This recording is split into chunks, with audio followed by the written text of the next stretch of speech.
পেঁয়াজ সয়াবিন বন্ধ করে দিলে কি আর দেশ নেই, বললেন রিজভী। রাজনীতি বাদ দিয়ে বেশি দিন চললে সার্বভৌমত্ব থাকবে না। এদিকে 7 দিনের রিমান্ডে আইনজীবী সাইফুল হত্যা মামলার প্রধান আসামি। মিরপুরে সিলিন্ডার বিস্ফোরণ, বাঁচানো গেল না শিশু আব্দুল্লাহকে। এবং সর্বশেষ জানাবো জামায়াতের বিক্ষোভ সমাবেশ, মগবাজার হাতিরঝিলে সন্ত্রাসী ও চাঁদাবাজদের গ্রেপ্তারের আলটিমেটাম। শুনছিলেন সংবাদ শিরোনাম, এবারে বিস্তারিত। ভারতে পেঁয়াজ সয়াবিন বন্ধ করে দিলে কি আর দেশ নেই, বললেন রিজভী। ভারতের উদ্দেশ্যে বিএনপি সিনিয়র যুগ্ম মহাসচিব রুহুল কবির রিজভী বলেছেন, আপনারা মনে করছেন আপনারা পেঁয়াজ বন্ধ করে দিলে বাংলাদেশের মানুষ তরকারিতে পেঁয়াজ ব্যবহার করতে পারবে না। আপনারা রসুন, আদা, সয়াবিন তেল বন্ধ করে দিলে আমরা এগুলো আর রান্নায় ব্যবহার করতে পারবো না। এটা তো আপনারা দুঃস্বপ্ন দেখছেন। আপনারা গরু রপ্তানি 5-6 বছর ধরে বন্ধ করে দিয়েছেন। বাংলাদেশের মানুষ ঠিকই গ্রামের বাড়িতে গরুর খামার, ছাগলের খামার গড়ে তুলেছে। এক কুরবানির ঈদে এই দেশে 1,20,00,000 গবাদি পশু কুরবানি হয়। প্রতিবেশী রাষ্ট্রের উদ্দেশ্যে রিজভী আরো বলেন, আপনারা ভুলে যাবেন না বাংলাদেশের মানুষ অত্যন্ত শ্রমপ্রিয়, কষ্টপ্রিয়। পেঁয়াজ, রসুন, আদা তারা নিজেরাই উৎপাদন করতে জানেন। আপনারা মনে করেন আপনারাই শুধু একটি দেশ পৃথিবীতে। আর কি দেশ নেই পৃথিবীতে?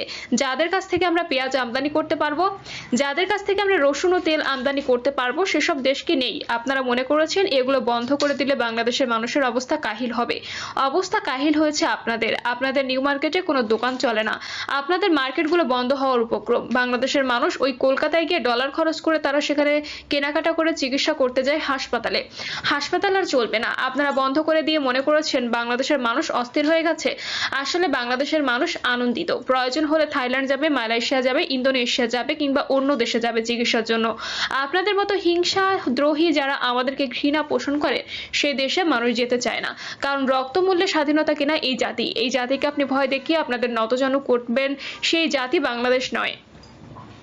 বিএনপির অন্যতম এই জ্যেষ্ঠ নেতা বলেন, রিপাবলিক বাংলা বলেছে চট্টগ্রামকে ভারতের অংশ হিসেবে দাবি করা হয়েছে। আরো কত মিথ্যা অপপ্রচার চলছে। আমরা বলছি একটি স্বাধীন সর্বজনীন দেশে আপনারা দাবি করলে, আমি আগেও বলেছি আমরাও আমাদের নবাবের এলাকা ওই বাংলা, বিহার, উড়িষ্যা দাবি করব। এটা তো আমাদের ন্যায্য পাওনা। এই কথাগুলো আমরা বলতে চাই না। অনেক সংগ্রাম, আন্দোলন, ব্রিটিশ বিরোধী সংগ্রাম এই উপমহাদেশে আমরা একসঙ্গে করেছি। রাজনীতি বাদ দিয়ে বেশি দিন চললে সার্বভৌমত্ব থাকবে না। সমাজচিন্তক ও বাংলা একাডেমি সভাপতি অধ্যাপক আবুল কাশেম ফজলুল হক বলেছেন, রাজনীতি বাদ দিয়ে বেশি দিন চললে আমাদের সার্বভৌমত্ব থাকবে না। আবুল কাশেম ফজলুল হক বলেন, অন্তর্বর্তী সরকার কিছু পরিকল্পনা করেছে, সেগুলো সাফল্যের সঙ্গে অতিক্রম করলে আমাদের জাতির জন্য ভালো হবে। কিন্তু রাজনীতি ও রাজনৈতিক নেতৃত্ব বাদ দিয়ে বেশি দিন চললে আমাদের স্বাধীনতা, সার্বভৌমত্ব থাকবে না। কারণ যে বড় বড় শক্তি আছে তারা রাজনীতি পরিচালনা করতে পারবে না। জনগণের যদি সম্পৃক্ততা থাকে তাহলে সরকারের শক্তি বাড়বে। যেহেতু আগে দুইটা দল নানান রকম অনুচিত কর্মকাণ্ড করে রাজনীতির প্রতি জনসাধারণের বিরূপ মনোভাব তৈরি করেছে। এই সমাজচিন্তক বলেন, আমরা এখন ভীষণ দুর্যোগের মধ্যে পড়ে আছি। এই দুর্যোগ আগে থেকে হয়ে আসছে। শেখ হাসিনার আমলে এটা একটা ক্লাইম্যাক্সে পৌঁছেছে। একটানা 15 বছর ক্ষমতায় থেকে আবার একটা নির্বাচনের নামে প্রহসন করে বিজয় হয়েছে। এর মধ্যে বিপুল পরিমাণ অর্থ বিদেশে পাচার হয়ে গেছে। শেখ হাসিনা নির্বাচিত হয়ে বিএনপি সহ বিরোধী দলের উপর সীমাহীন অত্যাচার চালিয়ে হাইকোর্ট, সুপ্রিম কোর্ট মর্যাদাহীন প্রতিষ্ঠানে পরিণত করেছে। একবারে শেখ হাসিনার সঙ্গে যাদের যাদের পরিচয় আছে তাদের বিচারপতি করেছেন। রাজনৈতিক অনেক বিষয়ে শেখ হাসিনা যা চেয়েছেন বিচারপতি তেমন রায় দিয়েছেন। শেখ হাসিনার শাসনকে হিটলার ও মুসোলিনির শাসনের সঙ্গে তুলনা করে আবুল কাশেম ফজলুল হক বলেন, শেখ হাসিনার শাসনকে সবাই ফ্যাসিবাদী বলেছেন।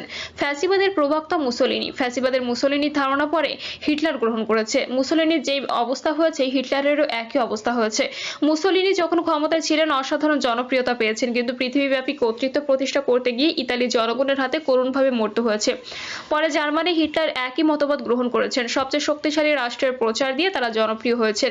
একনায়কতন্ত্রের কারণে মুসোলিনি ও হিটলারের বিরুদ্ধে বেশি জনমত তৈরি হয়েছিল। শেখ হাসিনা, হিটলার ও মুসোলিনির তুলনায় সামান্য ব্যাপ্তি অসামান্য কিছু না। তারপরও শেখ হাসিনা নিজের বাবার কথা বলে, মুক্তিযুদ্ধের কথা বলে নিজের অবস্থানকে স্থায়ী করার চেষ্টা করেছেন।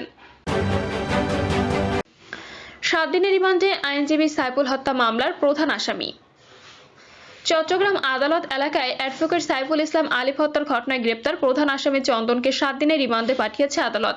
একই মামলায় আরেক আসামি রিপন দাসকে জিজ্ঞাসাবাদের জন্য 5 দিনের রিমান্ড মঞ্জুর করেছে আদালত। এর আগে দিবাগত রাতে কিশোরগঞ্জের ভৈরব এলাকা থেকে আইনজীবী সাইফুল হত্যা মামলার প্রধান আসামি হিসেবে চন্দনকে গ্রেপ্তার করা হয়। পরদিন রাতে তাকে কোতোয়ালি থানায় আনা হয়। একই মামলায় আরেক আসামি রিপন দাসকে সন্ধ্যায় চট্টগ্রামে আনোয়ারা উপজেলা এলাকা থেকে গ্রেপ্তার করা হয়। চট্টগ্রাম আদালতের সহকারী পাবলিক প্রসিকিউটর মোহাম্মদ রায়হানুল ওয়াজেদ চৌধুরী বলেন, সাইফুল হত্যা মামলায় 2 আসামিকে আজ আদালতে তোলা হয়।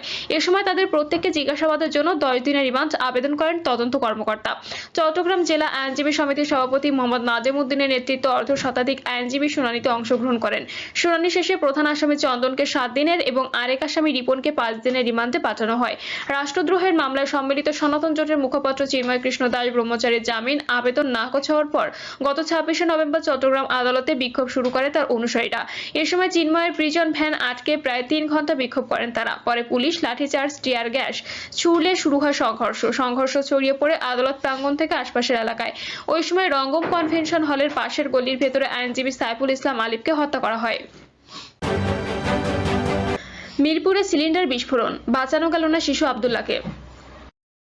রাজধানীর মিরপুরে গ্যাস সিলিন্ডার বিস্ফোরণের ঘটনায় আব্দুল্লাহ নামে দগ্ধ আরও এক শিশুর মৃত্যু হয়েছে। এর আগে একই ঘটনায় ওই শিশুর বাবা মা ও ছোট ভাইয়ের মৃত্যু হয়। এ নিয়ে মৃত্যুর সংখ্যা বেড়ে দাঁড়ালো 4 জনে। বিষয়টি নিশ্চিত করেছেন জরুরি বিভাগের আবাসিক সার্জন ডক্টর শাওন বিন রহমান। তিনি বলেন, মিরপুরে অগ্নিকাণ্ডের ঘটনায় আব্দুল্লাহ নামে দগ্ধ এক শিশু আজ সকাল 6টার দিকে আইসিইউতে চিকিৎসাধীন অবস্থায় মারা যায়। তার শরীরে 38% দগ্ধ হয়েছিল। একই ঘটনায় অন্যদের মধ্যে শাহজাহান নামে এক ব্যক্তি 6% দগ্ধ হলে তাকে চিকিৎসা দিয়ে ছেড়ে দেওয়া হয়েছে। এছাড়া শাহজাহানের স্ত্রী স্বপ্না 14%, শিশু ইসমাইল 20% দগ্ধ অবস্থায় নিবিড় পরিচর্যা কেন্দ্রে চিকিৎসাধীন রয়েছে। তাদের সবার শ্বাসনালী পুড়ে গিয়েছে। তাদের অবস্থা আশঙ্কাজনক। জামায়াতের বিক্ষোভ সমাবেশ, মগবাজার হাতিরঝিলে সন্ত্রাসী ও চাঁদাবাজদের গ্রেপ্তারের আলটিমেটাম। আগামী 10 দিনের মধ্যে রাজধানীর মগবাজার ও হাতিরঝিল এলাকা থেকে চাঁদাবাজ সন্ত্রাসীদের গ্রেপ্তারের আলটিমেটাম দিয়েছে বাংলাদেশ জামায়াতে ইসলামী। অন্যথায় সচেতন ছাত্র জনতা ঘরে বসে তামাশা দেখবে না বলে হুঁশিয়ারি দিয়েছে সংগঠনটি। রাজধানীর মগবাজারে হাতিরঝিল থানা জামায়াত আয়োজিত সন্ত্রাস, চাঁদাবাজ ও দখলবাজ মুক্ত থানা গড়ার দাবিতে আয়োজিত সমাবেশে এই হুঁশিয়ারি দেন সংগঠনটি ঢাকা মহানগরী উত্তরের প্রচার ও মিডিয়া সম্পাদক আতাউর রহমান সরকার। আতাউর রহমান বলেন, ছাত্র জনতার ঐক্যবদ্ধ বিপ্লবের মুখে আওয়ামী বাকশালীদের পতন হলেও তাদের প্রেতাত্মারা এখনো মগবাজারে সক্রিয় রয়েছে। তারা লাগামহীন সন্ত্রাস, নৈরাজ্য, চাঁদাবাজি, দখলবাজি অব্যাহত রেখেছে। কিন্তু পতিত স্বৈরাচারীদের এসব অপতৎপরতা জনগণ কোনোভাবে চলতে দেবে না। তিনি আগামী 10 দিনের মধ্যে হাতিরঝিল এলাকায় সকল সন্ত্রাস, চাঁদাবাজি ও দখলবাজি বন্ধ করে জড়িতদের গ্রেপ্তার করতে প্রশাসনের প্রতি আহ্বান জানান। তিনি বলেন, অনেক ত্যাগ ও কোরবানির মাধ্যমে 1971 সালে আমরা স্বাধীনতা অর্জন করলেও আওয়ামী লীগের অপরাজনীতির কারণেই আমরা পুরোপুরি স্বাধীনতার সুফল অর্জন করতে পারিনি। তারা 2008 সালে পাতানো ষড়যন্ত্রের মাধ্যমে ক্ষমতায় দেশ ও জাতির ঘাড়ে জগদ্দল পাথরের মতো চেপে বসেছে। তারা গণতন্ত্র ও গণতান্ত্রিক মূল্যবোধ ধ্বংস করে দিয়ে দেশকে ফ্যাসিবাদী ও মাফিয়া তান্ত্রিক রাষ্ট্রে পরিণত করে। জামায়াতের এই নেতা আরো বলেন, ফ্যাসিবাদী সরকারের বিগত প্রায় 16 বছরের শাসনামলে দেশকে অপরাধ ও অপরাধীদের অভয়ারণ্যে পরিণত করা হয়েছিল। জনগণের অধিকার কেড়ে নিয়ে